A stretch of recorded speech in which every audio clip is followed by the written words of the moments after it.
So, do you think girls date or marry guys who make less money than them? Yeah, absolutely.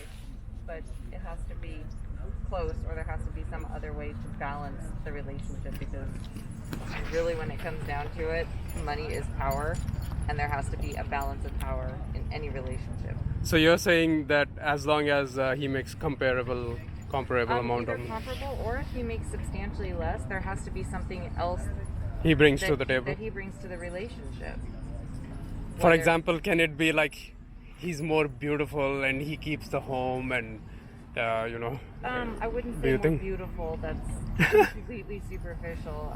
It would have to be something along the lines of, maybe keeping the home, doing the Right. child care. So if do there's so children in a relationship. so is it okay if do you mind the guy being the housewife, so to speak, the houseman? Well, first you have to get rid of genderized language when you talk about things like that, because Right. when there's Meaning traditionally, but girls. still take the genderized language out of it. Right. A stay-at-home person, a homemaker. A homemaker, okay. So So- do you mind if guys are homemakers? Not at all. Not at all? No. Do you think it's generally girls think like that, or is that just you? You think Probably most girls just me. I'm kind of an outlier. Okay. I have pretty progressive ideas.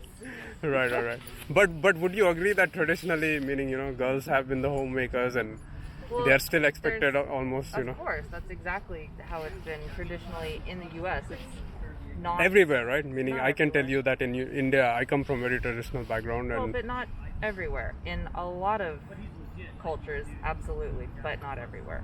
right, I think there's beginning to be a bit more balance with regard to who is the homemaker, or how household responsibilities are divided. right. I mean, because I was in a situation where I was the stay-at-home person. I was the parent. I was the homemaker. My ex worked 40 hours a week, but he didn't do anything else. Right. He went to work, and then he came home and he existed, but he didn't participate in the rest of the household. So even though he made a substantial living, it was not balanced at all. Right. And then you got rid of him? Yes.